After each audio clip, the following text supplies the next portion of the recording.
नमस्कार दोस्तों, स्वयं से साक्षात्कार में आप सभी का स्वागत है। सद्गुरु मैं के परिचय दाता, हम इस पे आलोचना कर रहे हैं सद्गुरु की वाणी अनुसार। इस सबको माय का स्वरूप बताने के लिए कभी कभी माय स्वरूप जो असली स्वरूप मैं है वो भी मनुष्य रूप लेकर के आते हैं। आके वो क्या कहते हैं, ये देखो तुम भूल गया हुआ तुम्हारी असली स्वरूप, तुम अभी अपना को छोटा समझता है, सुसीम समझता है, भिखारी समझता है, वो मृत्युरोधी समझता है, लेकिन असली तुम्हारी ये सब कुछ भी नहीं है। तुम भवातीत द्वंद्वातीत भेदातीत। सद्गुरु ने क्या कहा अपने प्रवचन में, मैं उसको एक बार पढ़ देता हूं और फिर हम चलते हैं ब्रह्म आत्म विद्या में।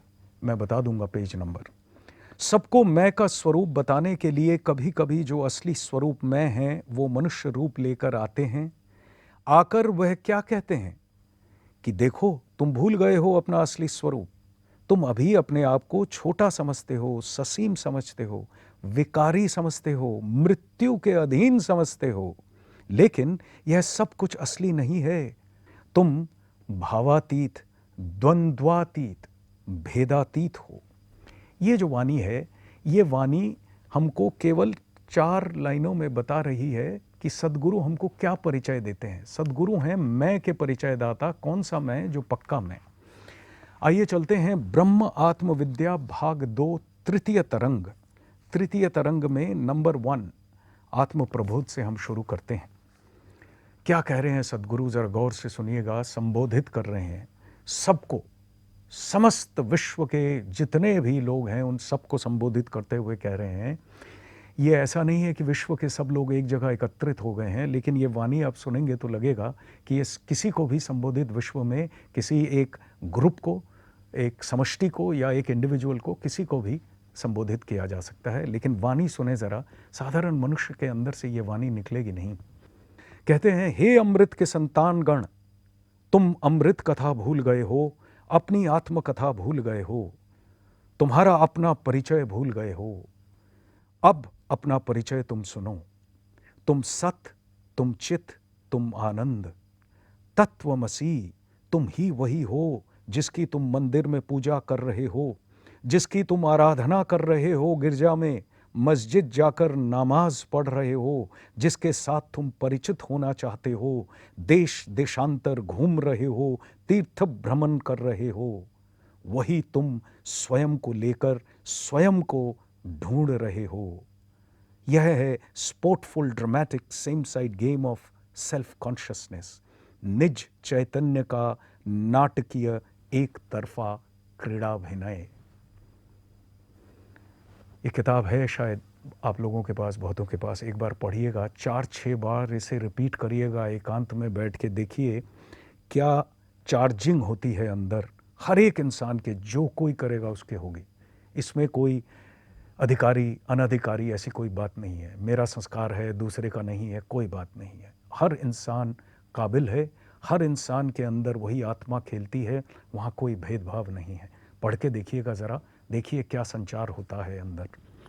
आगे कहते हैं, तत्वमसी, तुम ही वही, भूलो ना मन, द्वैत की सेवा और न करो। तुम स्वयं अद्वैत होकर द्वैत की सेवा कर रहे हो। इसके जैसी मूर्खता और कुछ नहीं है।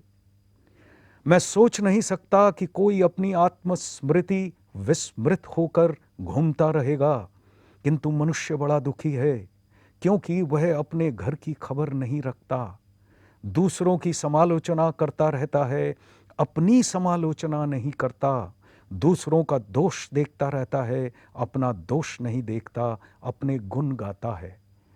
एक छोटी सी बात बता दूं इसके बारे में।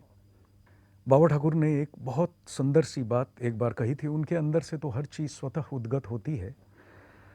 एक बार उन्होंने कहा कि जो दूसरों का दोष देखते हैं वो हैं घातक, जो अपना दोष देखकर सुधारने की कोशिश में रत होते हैं वो हैं साधक, जो अपना दोष देखकर सुधारने की कोशिश पूर्ण करके सिद्ध हो जाते हैं वो हैं सिद्ध, और इस सिद्धि को पाने के बाद जो सब में बांट देते हैं, भाग कर लेते हैं बिना किसी गैप के, बिना किसी डिस्टिंक्शन के, वो है महासिद्ध।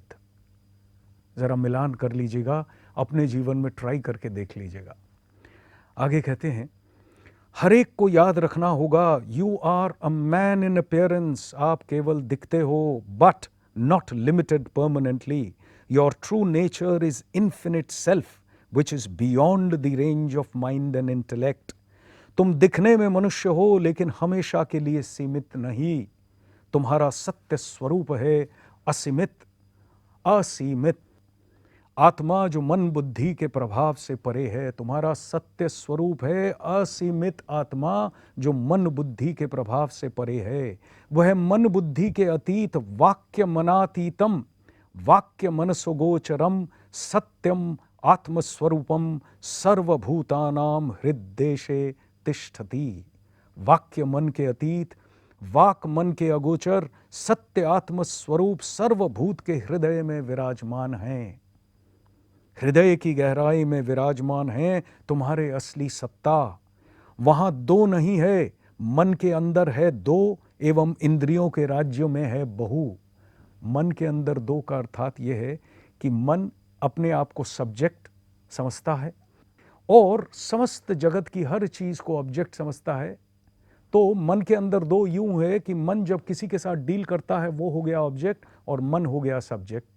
तो ये सब्जेक्ट ऑब्जेक्ट रिलेशन में दो हो गए। सो कह रहे हैं मन के अंदर है दो, और इंद्रियों में, चूंकि इंद्रियां मन के बगैर चालू नहीं होती हैं, तो बहुत्व देखती हैं, नानात्व देखती हैं, नानात्व से कारोबार करती हैं। कान 10 किस्म के साउंड सुनते हैं, आंखें हर किस्म का फॉर्म देखती है और उनको अलग अलग देखती है और कुछ नहीं, क्योंकि बुद्धि विवेचना करके बोल देती है कि यह अलग है। आगे कहते हैं, हृदय की गहराई में विराजमान है तुम्हारे असली सत्ता। वहां दो नहीं एक है, मन के अंदर है दो, एवं इंद्रियों के राज्य में है बहु। इस दो के पश्चात है एक, वह एक लेकिन तुम हो, उसके ऊर्ध्व वह भी तुम ही हो। तुम्हारे इन्फिनिट नेचर, असीमित धर्म, असीमित प्रकृति जो है तुम्हारी, कि कोई लिमिटेशन, सीमा नहीं है। यू आर बियॉन्ड लिमिटेशन, तुम सीमितता के पार हो, गुणों के पार हो, त्रिगुणा प्रकृति के बहुत ऊपर हो। तुम समस्त प्रकृति के ऊर्ध्व जाकर देखोगे, प्रकृति का अस्तित्व ही नहीं है तुम्हारे बिना। How can you assess all these things without consciousness? And the essence of consciousness is verily your self, without which there is nothing objective, nothing subjective, everything depends upon the eternal self divine, and you are verily that self divine. आइए हिंदी में तर्जुमा क्या देखते हैं। चैतन्य के बिना तुम इन सब का आकलन कैसे कर सकते हो? और तुम्हारी आत्मा ही है चैतन्य का सार, जिसके बिना न है वस्तुनिष्ठ और न है व्यक्तिनिष्ठ। वस्तुनिष्ठ ऑब्जेक्ट, व्यक्तिनिष्ठ सब्जेक्ट। तो ना है ऑब्जेक्ट ना है सब्जेक्ट, सब कुछ निर्भर है नित्य दिव्य आत्मा पर, और तुम ही वस्तुतः हो वही दिव्य आत्मा। देखिए, मैं का परिचय दे रहे हैं, तुम कौन हो। ये वाणी सुनते सुनते, पढ़ते पढ़ते देखिएगा क्या होता है। You are the source of all understanding, you are the source of all energy, you are the source of all perfection, and you are the source of all truth. तुम ही हर अनुभूति के स्रोत हो, तुम सर्व शक्ति के स्रोत हो, तुम सर्व सिद्धि के स्रोत हो, एवं सर्व सत्य के स्रोत तुम ही हो। यह इसके अपनी ओर इशारा करते हुए हृदय की अनुभूति का निचोड़ सबके सामने रखा गया। तुम्हारा दूसरा कोई विकल्प नहीं आत्मा की दृष्टि में। अनात्मा की दृष्टि में तुम किसी के सास, किसी के ससुर, किसी की पुत्री, किसी की बहू, किसी की बहन, किसी की मौसी, किसी की बुआ, किसी का बड़ा भाई, किसी का चचा, किसी के मामा, किसी का पुत्र, किसी का, यह सब है रिश्तेदार। नींद में क्या ये सब रहते हैं? यहां कोई निकृष्ट नहीं है। जितने निकृष्ट हैं उनको भी मैं कह रहा हूं कि डोंट डिग्रेड योरसेल्फ, अपने आप को नीचा मत करो। तुम जितने बुरे भी क्यों ना रहे हो, आत्मा कभी आत्मा शून्य नहीं होता। तुम भी आत्मा शून्य नहीं हुए हो। तुम गॉडलेस, ईश्वर शून्य नहीं हुए हो। किससे कहा जा रहा है? जिसको जगत ने कह दिया तू बड़ा निकृष्ट है, तू बड़ा बेकार है, तू पापी है, वगैरह वगैरह बहुत किस्म के शब्द हम यूज करते हैं। उसको कहा जा रहा है कि तुम आत्मा शून्य नहीं हो, ईश्वर शून्य नहीं हो। अक्सर कह देते हैं हम लोग अनजाने में कि भगवान ने तुझे त्याग दिया है। अब देखिए ये वाणी क्या कह रही है कि तुम ईश्वर शून्य नहीं हो, ईश्वर तुम्हारे अंदर तब भी मौजूद है जो भी तुम कर रहे हो। उठो, जागो, अपने आप को जानो। अपने को हटाकर अलग कोई गॉड तुम नहीं पाओगे। आत्मा अतिरिक्त कोई गॉड नहीं, इसलिए तुम गॉड में ही हो। You are not different from that absolute, nor that absolute is different from you. It is the august proclamation of the absolute. तुम उस भूमा से अलग नहीं हो, न ही भूमा तुमसे अलग है। यह भूमा की दिव्य घोषणा है। नए युग की नई वार्ता सबके लिए है। देखिए, नए युग की नई वार्ता क्यों कहा गया? इस ढंग से हर एक इंसान को, किसी अवस्था का इंसान, कहीं किसी देश में कोई धर्म फॉलो करने वाला, किसी भी जाति का, कितनी भी शिक्षा पाई हो, कितना भी धन दौलत हो न हो, हर इंसान को बताया जा रहा है कि तुम्हारा जन्म सिद्ध अधिकार है तुम्हारे मैं को जानना। जन्म सिद्ध अधिकार है तुम्हारा स्वराज, स्वयं का जो राज है वो तुम्हारा जन्म सिद्ध अधिकार है। बाहर का स्वराज नहीं, अंदर का स्वराज। इसलिए कह रहे हैं नए युग की नई वार्ता। कभी भी पुरानी बातों से अपने आप को संकुचित मत कर लेना, किसी दूसरे के कहने से अपने आप को संकुचित मत कर लेना। ऐसा मैंने उनके मुंह से सुना है। पाप नाम की कोई चीज़ है तो वो क्या है कि अपने आप को मैं डिग्रेड करूं। मैं आत्मा हूं, आत्मा स्वरूप हूं, पूर्ण हूं, परमात्मा परमेश्वर हूं। मैं ये क्यों नहीं कह सकता हूं? अगर मैं कह सकता हूं कि मैं अदना सा इंसान हूं, ये हूं, वो हूं, क्योंकि मेरे मन के अंदर इतने सारे भाव, कुछ मैंने भर दिए, कुछ जगत के अवस्थाओं ने भर दिए, कुछ आसपास के लोगों ने भर दिए। ऐसे कर करके मेरे मन के अंदर विशुद्ध जो भाव है, जो शुद्ध पूर्ण भाव है, वो भाव खेलता ही नहीं है। इसकी वजह से मैं अपने आप को डिग्रेड कर लेता हूँ। कोई तो ऐसा चाहिए जो आएगा, जो डिग्रेडेड छोटे से छोटे को भी खड़ा करेगा।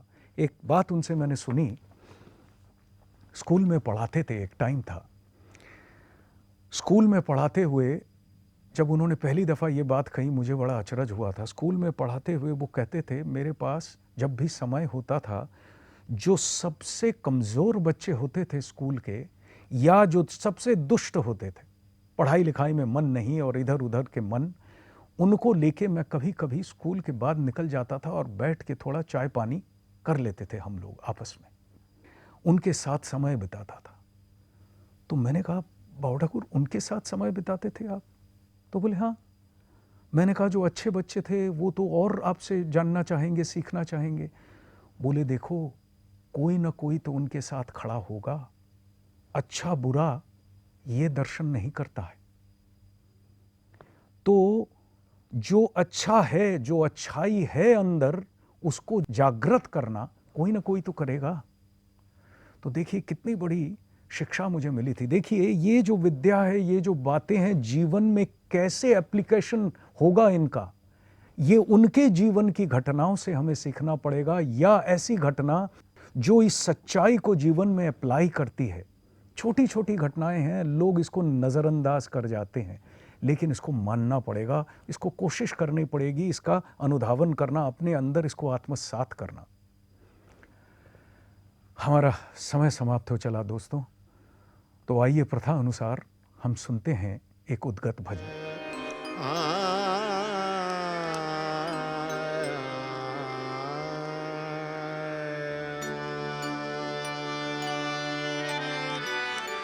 वन्देऽहं स्वानुभवदेवं,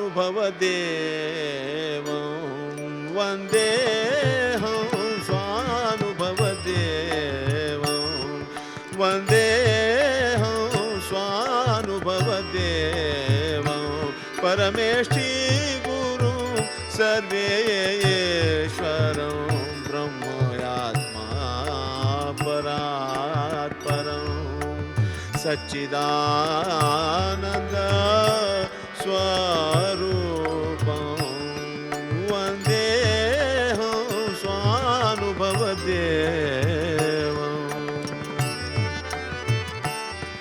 नित्यमेकं पूर्णं शान्तं निष्कलां निर्मलं सर्वाधिष्ठानं शाश्वतं सनातनं ध्रुवमचलं निरपद्यं निरञ्जनं वन्देऽहं स्वानुभवदेवं वन्देऽहं स्वानुभवदेवं वन्देऽहं स्वानुभवदेवम्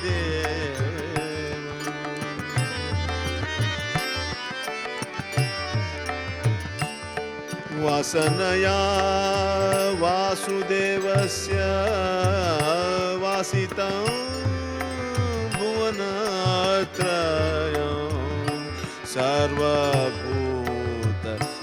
सर्वभूतनिवासिनं वासुदेवमच्युतं सर्वधी साक्षीभूतं कर्माध्यक्षं केवलं निर्गुणागुणिनाम् अन्तर्यामी परमात्मानं पुरुषोत्तमं वन्देऽहं स्वानुभवदेवम्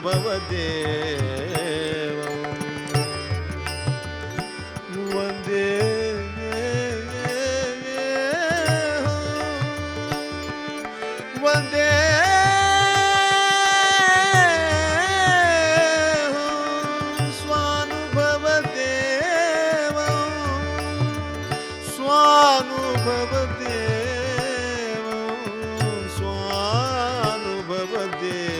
स्वानुभवदेवं वन्देऽहं स्वानुभवदेवं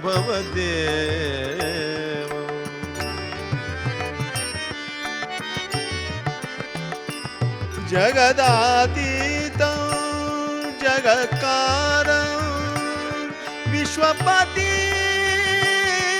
परिहरं नित्याद्वैतं चैतन्याभरणं भूमसुख शान्तामृतं मधु भूमसुख शान्तामृतं मधुरं वन्देऽहं स्वानुभवदेवं परमेष्टि गुरुं सर्वेश्वरं ब्रह्मयात्मा परात्परं सच्चिदानन्द स्वरूपं वन्देऽहं स्वानुभवदेवम्